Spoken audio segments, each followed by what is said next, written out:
Vou orar para a gente começar a nossa EBD.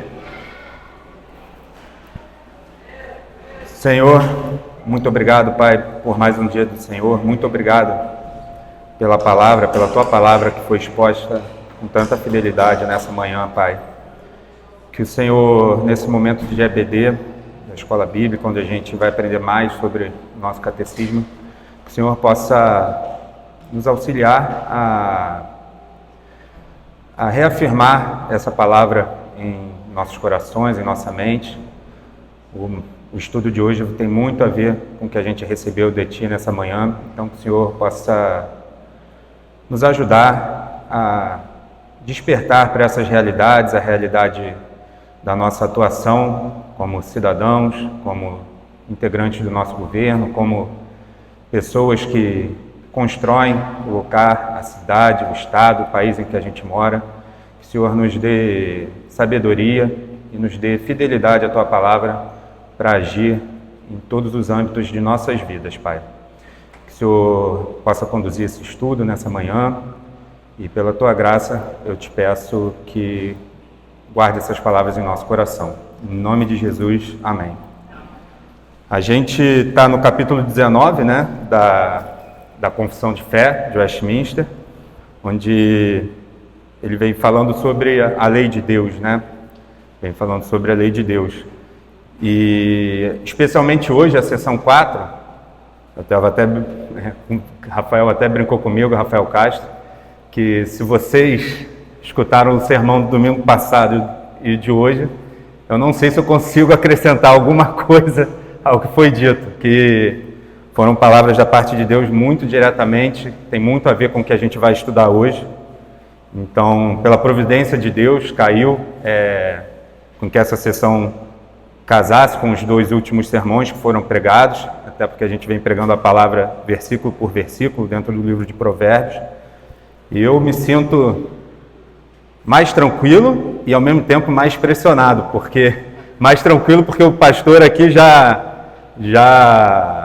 fez uma exposição muito completa sobre o que a gente vai trazer hoje, e ao mesmo tempo mais pressionado com a comparação aí que possa vir a ser feita, mas eu sei que tem irmãos aqui que são advogados, irmãos que conhecem bem desse assunto também, então eu peço em primeiro lugar, caso alguém tenha alguma coisa a complementar sobre o assunto que possa interromper, fique à vontade para complementar sobre alguma coisa que eu venha dizer, e também caso eu venha dar alguma definição errada, já que eu vou tratar algumas questões aí de lei, de legislação, então também interrompe e fala, irmão, não é bem assim, eu não sou advogado, minha formação de jornalista, trabalho como representante comercial também, então caso eu fale alguma coisa que, apesar de ter me preparado, caso eu fale alguma coisa que não compactue com a questão da legislação, por favor, podem me interromper para a gente ter uma aula mais completa, né? Então, resumindo o que a gente estudou no capítulo 19 até hoje, ele fala sobre a lei de Deus, né? Como um todo, o capítulo 19. E é um dos capítulos mais importantes, porque vai fazer essa diferenciação sobre a lei de Deus no Antigo Testamento, a validade dessa lei no Novo Testamento, lei moral, lei sacrificial e a lei civil, né? Na seção 1, que a gente estudou, ele afirma que Deus deu a Adão uma lei como pacto de obras, exigindo obediência perfeita, e aí tendo a contraponto da morte, né, em caso de desobediência. Na seção 2, tem a declaração que a lei moral permanece como uma regra perfeita de justiça, como o pastor trouxe, né, após a queda, sendo entregue por Deus no Monte Sinai como os 10 mandamentos, né, o resumo dessa lei moral. A seção 3, que foi a seção anterior, trata das leis cerimoniais dadas por Deus, né, tudo que conferia a questão do culto no Antigo Testamento, né, e prefiguravam Cristo, né, que foram abrogadas, foram encerradas, de certa forma, com a vinda do Messias e o Novo Testamento. E agora, na seção 4, o foco principal, né, vão ser as leis civis, as leis que regiam Israel como povo de Deus, né?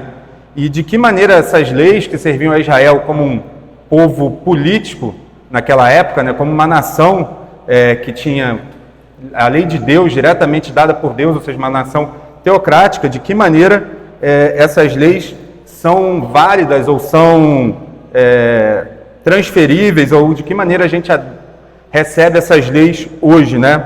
Então, o nosso foco principal hoje é abordar as leis civis dadas a Israel como um corpo político.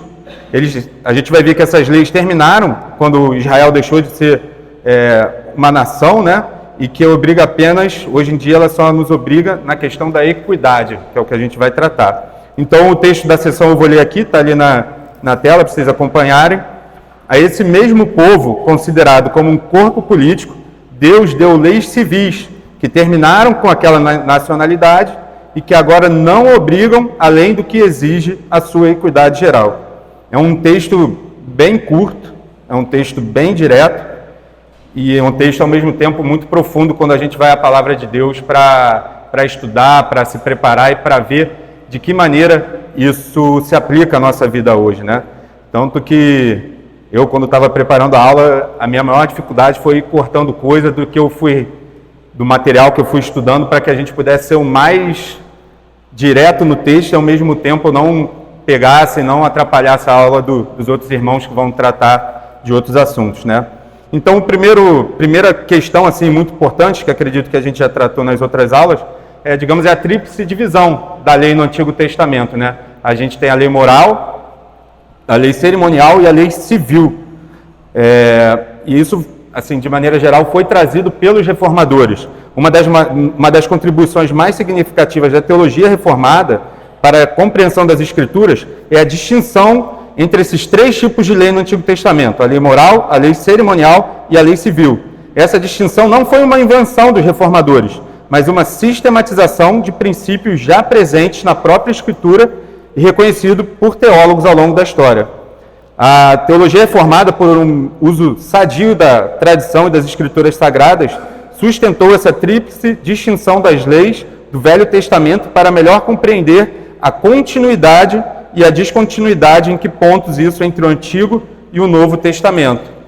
A lei moral, como a gente já viu e o pastor também trouxe na pregação hoje de manhã, ela é permanente e universal, ou seja, essa lei atravessa todo o tempo, toda a história, todos os povos, toda a cultura. Não existe nenhuma desculpa para que ela não possa ser cumprida. Não existe nada que relativize essa lei dada por Deus. A lei moral, que tem esse resumo nos 10 mandamentos, ela expressa a vontade eterna e imutável de Deus para todos os seres humanos em todos os tempos.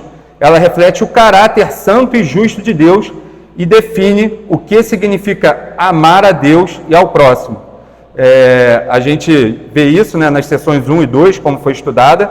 Então, a lei moral continua em vigor para os cristãos, não como um meio de salvação, mas como uma regra de vida que nos mostra como agradar a Deus e como viver em conformidade com a sua vontade. Isso é um resumo bem direto, né, e bem sucinto do que é a lei moral de Deus, até porque não vai ser o nosso, ponto central hoje. A outra lei, também resumindo, para a gente entender essa diferenciação, né, seria a lei cerimonial, que a gente viu na sessão anterior, que ela incluía os regulamentos sobre sacrifícios, purificações rituais, festas e outras observâncias religiosas, que prefiguravam Cristo, ou seja, que apontavam para Cristo e sua obra redentora. Estas leis foram cumpridas nele, em Cristo, e não são mais obrigatórias para os cristãos. Então, essa sessão, a sessão 3, né, anterior, da Confissão de Fé, reflete o ensino do Novo Testamento, especialmente em livros como Hebreus, que mostram como Cristo cumpriu todos os tipos de sombras do sistema cerimonial do Antigo Testamento. Então, esses são dois usos da lei: a lei moral, eterna e imutável, que reflete o caráter de Deus; a lei cerimonial, que apontava para Cristo, onde a gente tinha ali sombra das coisas que iam ser reveladas completamente com a vinda do Messias; e o terceiro ponto, que é especificamente o que a gente vai tratar hoje mais a fundo, que é a lei civil, que ela foi terminada com a nacionalidade de Israel, mas ela tem os princípios que são permanentes. Existem princípios nessas leis civis que, independente de terem sido terminadas com a nação de Israel, esses princípios permanecem e devem ser balizadores para as leis, independente do tipo de governo, independente da cultura, independente do local onde essas leis vão serem replicadas, né? Então, a lei civil consistia nas regulamentações políticas e judiciais dadas especificamente à nação de Israel como um corpo político. Estas leis governavam a vida civil e social de Israel como uma teocracia, né? Eram leis dadas diretamente por Deus, diferente de outras nações ali, daquela época, onde tinham muitas vezes o rei como legislador supremo, onde a palavra do rei era a palavra diretamente de Deus, e o que ele dizia era a lei. Não, Israel recebeu diretamente de Deus a lei, tanto a cerimonial, a moral, como a lei civil, aquilo que eles deviam cumprir para que tivessem uma vida santa, uma vida que se diferenciasse dos outros povos ali daquele momento. O D.A. Packer, né, um teólogo, disse: as escrituras claramente distinguem entre as leis morais eternas e aquelas provisórias dadas à nação de Israel como uma teocracia. Sproul, na mesma linha, diz: as leis civis eram específicas à vida nacional de Israel e cessaram com o término da teocracia. Elas não são normativas, ou seja, não são normas que devem ser seguidas nos governos atuais, a não ser por sua equidade, ou seja, pelaquela justiça que a gente pode extrair delas, né? Então, a Confissão de Westminster, no capítulo 19, a gente leu aí, né? Essa declaração, que é o resumo aí, né? A seção, e ela diz: esta declaração reconhece que as leis civis específicas dadas a Israel como nação não são diretamente aplicáveis hoje, ou seja, a gente não pode pegar aqueles conjuntos de leis, como a gente vê ali no texto prova, né, Êxodo 21, 22, enfim, e replicar na nossa legislatura, ou pedir para que o governo, exigir um governo que replique aquelas leis como eram nos tempos de Israel. Aquelas leis, para aquele tempo, aplicar era um sistema judicial, digamos, eticamente superior, por ter sido dado diretamente de Deus a qualquer outra nação. E ela tinha ali ética que era muito superior a qualquer outra nação. E são esses princípios, sim, que a gente deve retirar dessas leis para que a gente possa replicar nos nossos sistemas judiciais hoje, né? Então, essas leis, né, estavam ligadas à existência de Israel como uma teocracia. Mas a confissão afirma que os princípios de equidade subjacentes, ou seja, que são derivados dessas leis, ainda são extremamente válidos e totalmente aplicáveis às leis de hoje. Calvino mesmo, nas Institutas, né, como a gente aqui, a igreja já leu em outros momentos, acredito que muitos aqui já leram, ele faz um desenvolvimento longo sobre esses três usos da lei, né, nessa tríplice divisão da lei. E ele introduz essa distinção, né, entre a lei religiosa, que ele diz de moral e cerimonial, e a civil. E ele reconhecia que as leis do Antigo Testamento, essas leis civis, que foram dadas especificamente a Israel como nação, ele diz que elas continham princípios de justiça que transcendiam o contexto histórico. Ou seja, apesar de ter um contexto histórico para aquelas leis, ela transcendia aquilo, né? Tinha princípios éticos que eram bem maiores. E alguns exemplos que são dados em relação a isso eram, por exemplo, regras que regulavam a vida social e política da nação, quanto à questão da estrutura de organização do povo. E aí a gente tem aí restituições, a gente tem, quando a gente pega e lê ali Êxodo 21, 22, princípio de restituição, quando alguém, por exemplo, pode vir a matar, ou até por descuido, matar o gado a gente vai ler daqui a pouco, matar o gado do vizinho, do próximo, existia uma lei para que aquilo fosse restituído, penalidades civis para quando alguns crimes ou algumas ofensas fossem feitas, regulamentação de propriedade, tudo isso estava contido naquelas leis civis, né? E, por exemplo, a gente vê que esse caráter é temporário quando a gente vê a organização mesmo das tribos, quando a gente tem ali que a tribo de Levi seria o sacerdócio oficial, em Números 3, a gente vê que aquilo era uma organização que, apesar da gente ter ali uma ética que a gente extrai daquilo, era uma organização específica civil para aquele povo. Ou o ano de jubileu, em Levíticos 25 também, era uma lei específica para aquele povo. Apesar de ter uma ética e um princípio que a gente deve, pode falar, pastor, que a gente deve e pode e deve trazer para os nossos dias de hoje, era uma lei específica para Israel como um povo político. No que você está falando, tem algo interessante, que em algumas circunstâncias, né, por exemplo, se alguém lucrava, né, ganhei justamente, roubei, assim, roubei aquele dinheiro. O que a gente tem que fazer? Ele tem que fazer com que eu pegasse esse dinheiro, devolvesse e eu devolvi o que é dela. Beleza? Eu devolvi. e pagasse mais de R$1 milhão para sofrer o dano que eu causei. No momento que eu devolvi, só houve a restituição. uma coisa que era minha, não era minha. E é só que eu causei um prejuízo e um ônus que agora está recebendo mim. Então, em algumas circunstâncias. Sim, sim.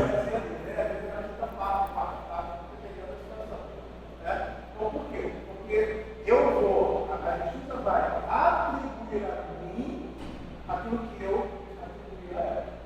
O prejuízo que eu causei a ela vai ser causado na minha hora. Não na devolução. A devolução é justa. É dela, é meu. Mas eu vim pagar o mesmo valor que eu causei dano.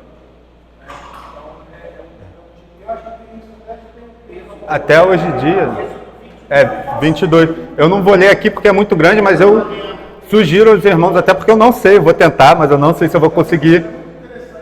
Quando alguém testemunhava falsamente contra alguém, vamos dizer, eu ia lá testemunhar contra o Daniel que cometeu um crime. E a pena daquele crime era a pena de morte. Se você fosse visto que você testemunhou falsamente, a sua pena era receber o que você estava mentindo. Isso é o Era receber o princípio de restituição. Isso. Isso significa olho por olho. Importante. Que a gente muitas vezes pode ver de forma errada. Até porque o Senhor Jesus também falou ali, mas desculpa. Isso. Não, pode continuar, pastor. Ele aplicou porque aquilo estava sacado. As pessoas estavam levando aquilo para uma outra área que não era essa área jurídica que você estava aplicando em outras áreas, erradamente. Porque o olho por olho era uma lei que estabelecia a justiça. Você não cometeu, você vai receber. Tem mais. Esse é o. Na nossa sociedade, a visão do olho por olho é completamente distorcida. É, já. Acho que é uma coisa ruim, na verdade, é uma medida protetiva. Protetiva. A medida, como diz ali, né, de equidade geral, você manter a equidade ali das relações e das punições ao crime cometido, né? Por favor. É que às vezes esse termo, esse pode causar uma confusão, porque na sociedade moderna hoje a gente tem código civil, código penal, código civil. A ideia de civil é a organização da sociedade civil. Mas se você for pegar, essas leis são penais. Era basicamente uma reserva de justiça que o Estado tinha que usar o poder da espada. Então isso não estava regulando a vida no dia a dia. Então, justamente por essa distorção que se transformou em vingança, por quê? Estavam se pegando leis criminais E aplicando. uma reserva de justiça onde o Estado deveria intervir na relação entre os indivíduos e lidando e aplicando isso na relação de Civil. entre os indivíduos. Se você pisou no meu pé, eu vou lá e vou dar 3 pisando no teu pé. Mas isso não tem nada a ver. O termo é lei civil, mas na verdade está falando ali de crime. Aquilo ali é a reserva de justiça que o Estado tem que se meter. Ele vai se meter onde? Na lei criminal, por isso que tinha a pena. O nome da lei é civil, a gente deve se ligar para isso. Isso é como se fosse o Código Penal de Israel. São leis que tratam sobre crimes. Não trata sobre a regulamentação do dia a dia da relação do indivíduo. Teria essa distinção com a lei de hoje em dia, né? Que hoje em dia a gente tem essa distinção do Código Penal e Código Civil. Quando a gente está dizendo aqui lei civil, mas seria a lei, digamos, penal, né? A lei de Israel ali, que é tanto criminal quanto penal, para exatamente fazer essa distinção dos crimes, das punições e ser de alguma maneira ético e justo, né? Refletindo o caráter de Deus. Então, tanto a contribuição aí do pastor e do Rafael serviram para a gente ajudar a balizar e tirar aí, de repente, alguma dúvida que tem em relação a isso, principalmente nessa questão, né, do que a gente chama hoje de lei civil, lei penal. Então, essas eram as leis civis, né? E a gente vê que, ali, como até um texto prova, se alguém puder ler aí, Gênesis 49, 10.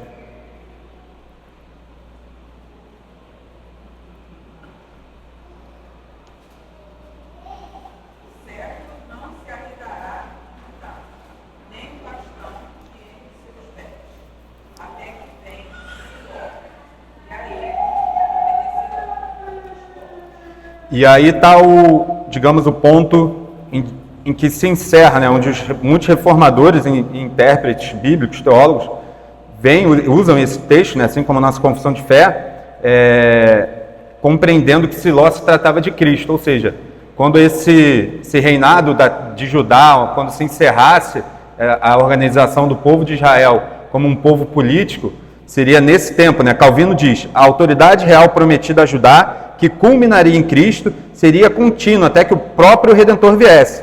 Siló, como a maioria dos intérpretes antigos concorda, refere-se ao Messias. Matthew Henry, Judá terá governo e autoridade até que venha o Messias, o verdadeiro Siló, que é príncipe da paz, e aquele a quem pertence o cetro. A ele os povos se reunirão, judeus e gentios. Herman Bavinck também. Toda a história da redenção aponta para um rei que reúne os povos sob seu governo. O Antigo Testamento prepara o caminho por meio de promessas como essa de Gênesis 49:10 para o reino de Cristo. E por último, Gerhard Voss, em Gênesis 49:10, temos um avanço significativo na revelação do Messias como rei.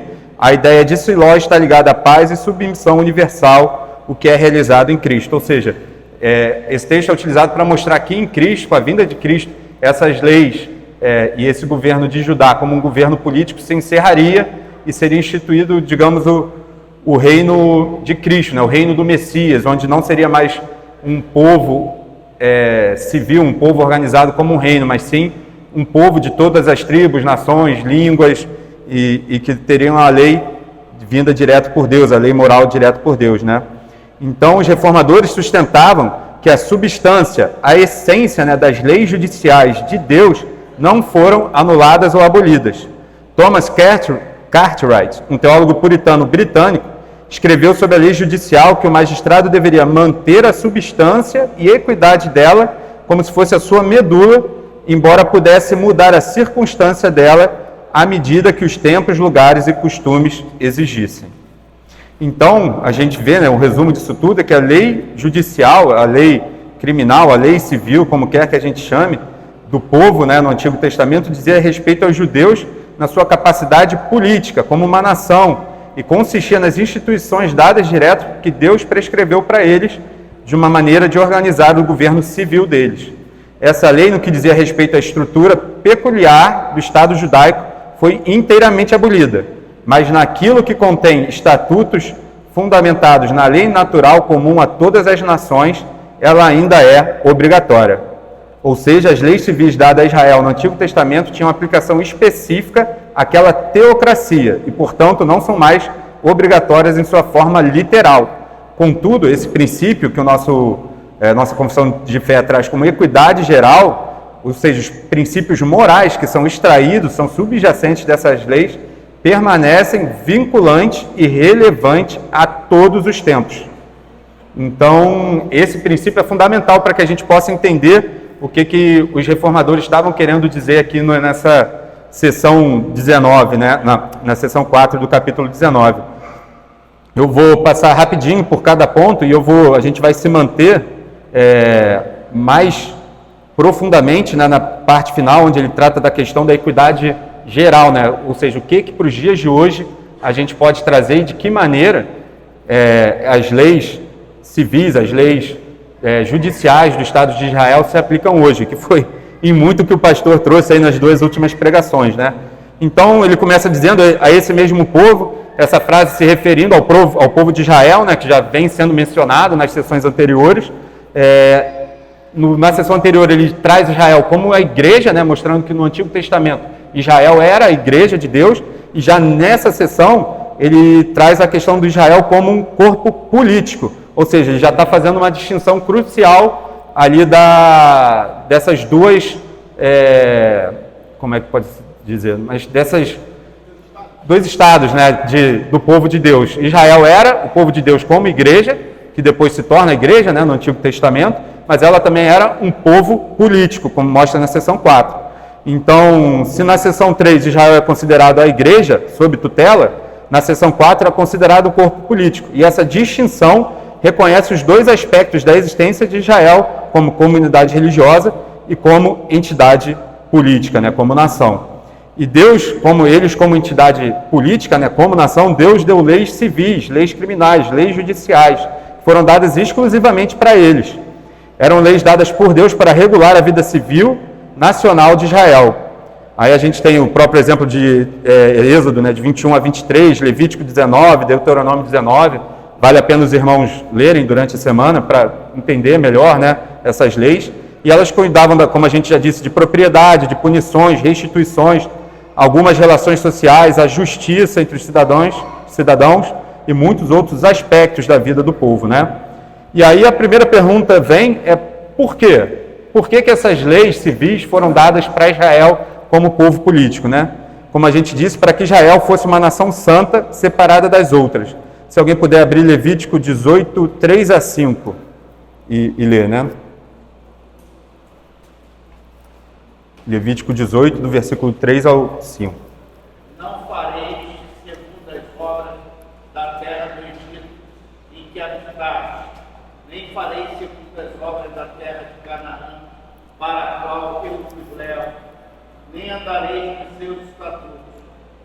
Fareis segundo os meus juízos e os meus estatutos guardareis, para andares neles.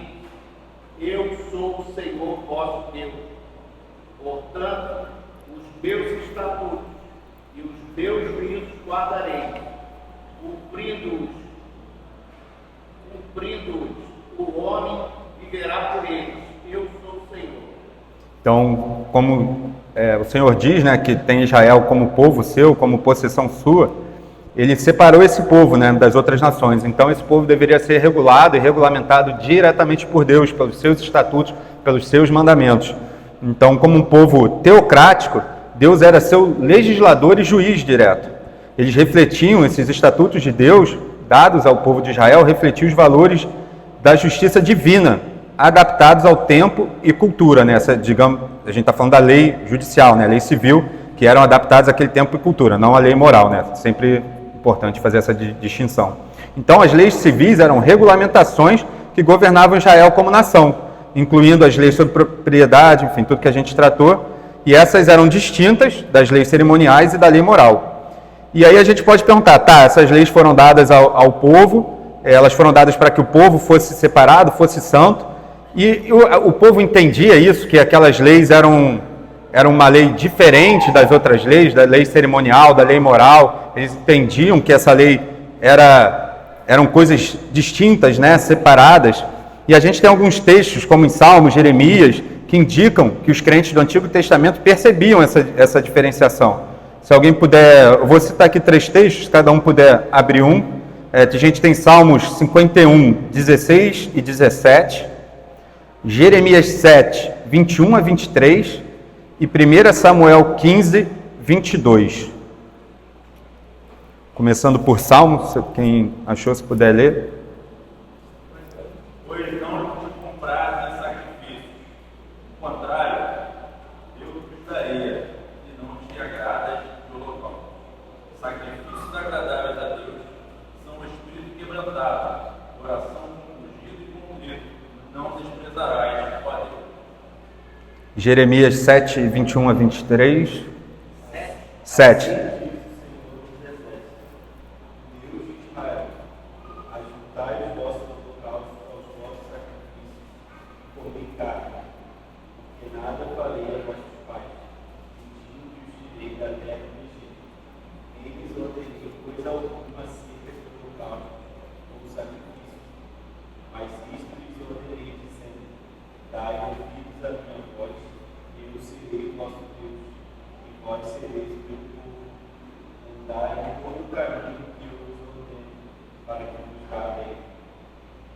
E 1 Samuel 15, 22.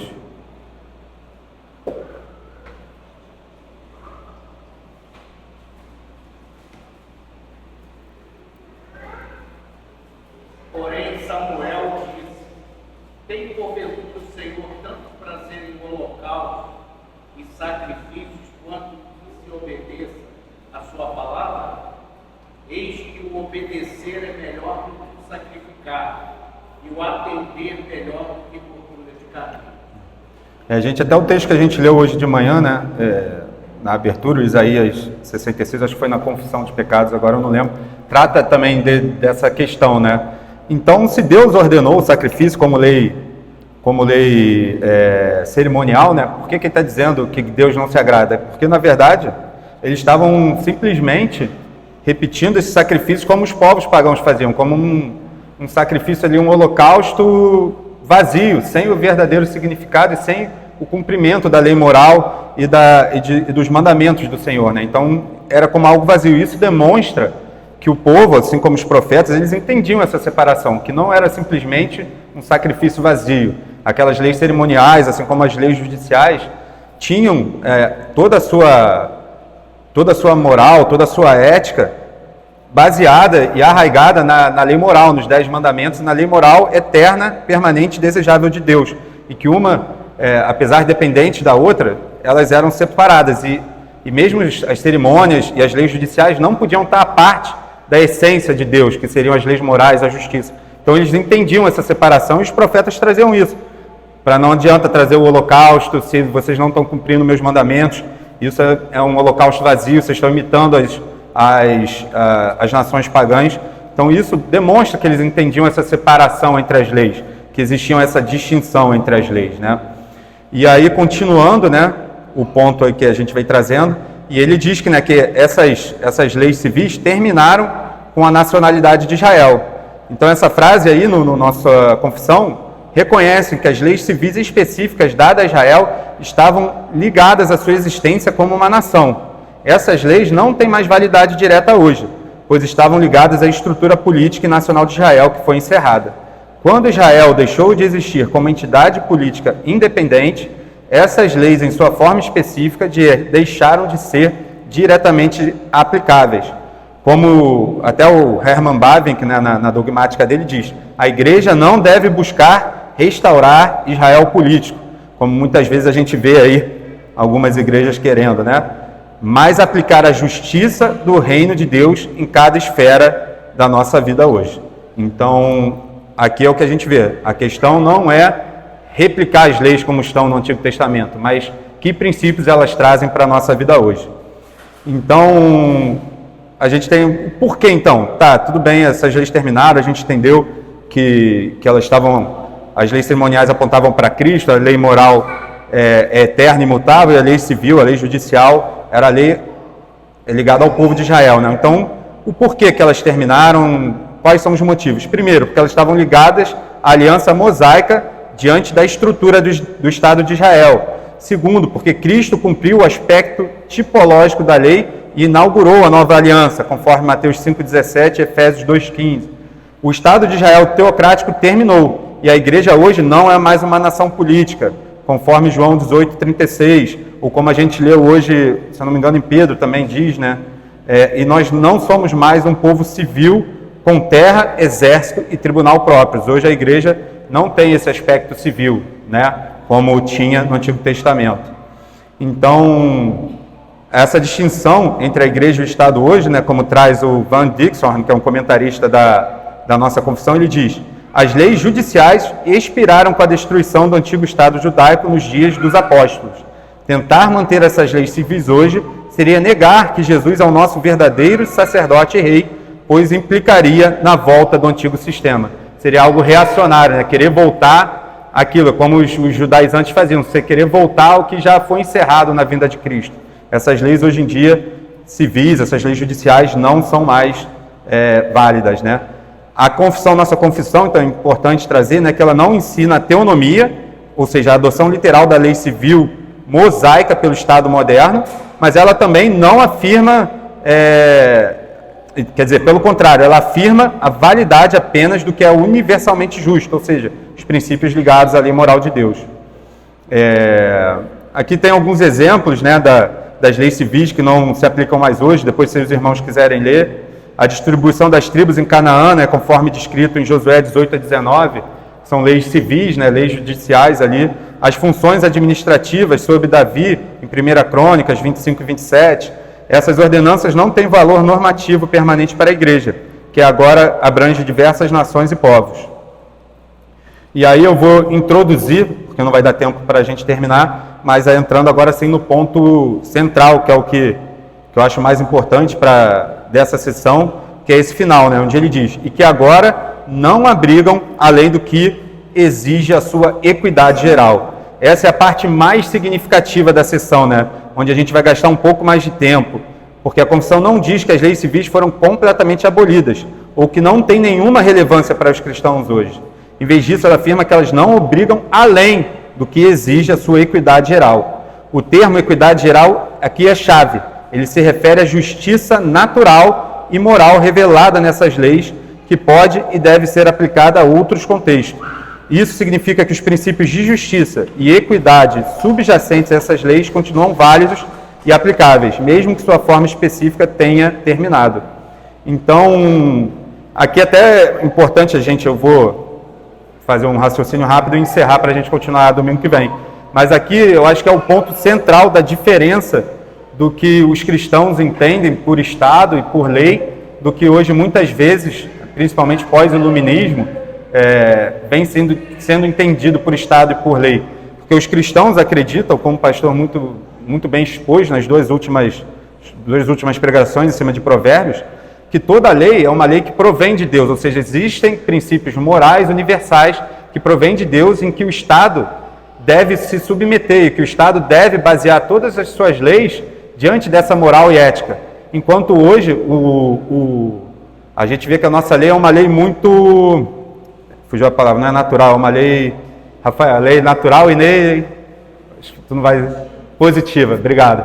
Vindo aí principalmente do positivismo, onde a lei é uma lei por ser lei. Se está escrito no papel, o povo decidiu que aquilo é uma lei que é válida para eles, aquilo ali é válido, independente do aspecto moral vindo de Deus, porque na verdade é aquela separação onde a gente vê, e Schaeffer trata muito isso no livro A Morte da Razão, onde a religião é empurrada para um aspecto privado, e em vez de você ter um Estado que é dito laico, você quer um Estado que na verdade que seja ateu, onde cada um pode criar a lei da sua cabeça, ou a lei que acha que deve criar, enquanto a gente vê em Romanos, né, a gente vai tratar isso na próxima aula, que a gente vê que não, que o ser humano tem aquela lei moral escrita em seu coração, que Deus colocou na consciência do homem, uma lei moral eterna e imutável, onde o homem tenta brigar com aquela lei, tenta se desvencilhar, mas que na verdade aquela lei está escrita, e o homem muitas vezes age de maneira antinatural. Deus, lá na criação, a gente vê que Deus deu uma ordem, por exemplo, lá em crescer e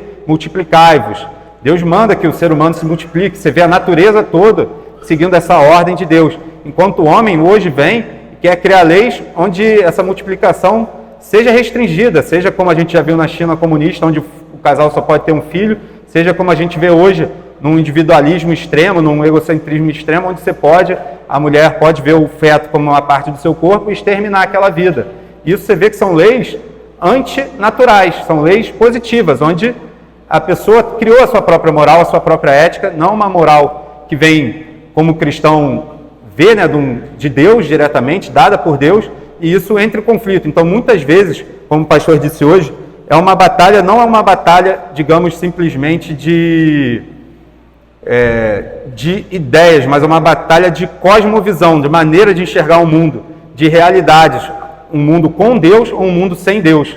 Então, é mais do que simplesmente um debate. Quando o povo hoje, né, até separei aqui um comentário que eu vi na minha Bíblia, que eu achei muito interessante, né, que em nossos dias o conceito de separação de igreja e Estado tem sido reinterpretado e mal interpretado, amplamente para significar a separação entre Deus e o Estado.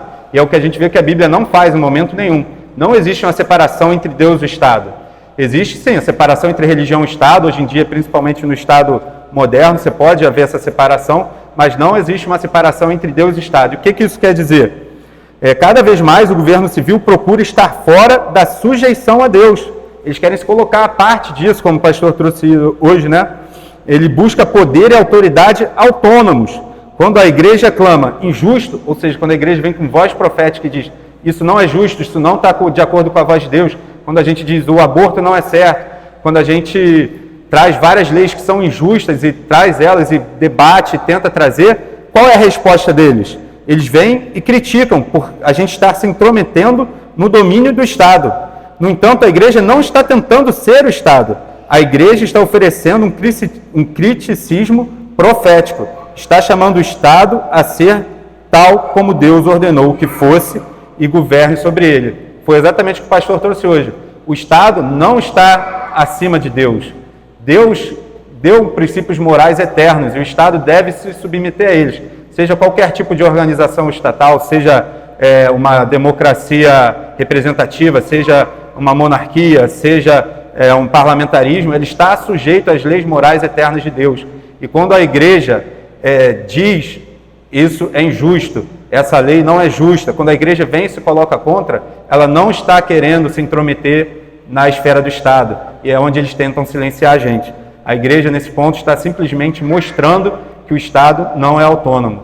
E, como o pastor muito bem trouxe hoje, a gente cada vez mais vai precisar se colocar dessa forma, a gente cada vez mais vai ter que erguer nossa voz, a gente não pode viver dentro de um comodismo, achando que se a gente está conseguindo viver nossa vida em paz, a gente vai estar tudo bem, até porque se tem alguma coisa que a história ensina para a gente é que cada vez mais que o Estado ou o rei ou o que quer que seja deixa crescer aqueles homens de bem, a igreja deixa de impor sua voz profética, o Estado vai crescer e vai perseguir a igreja.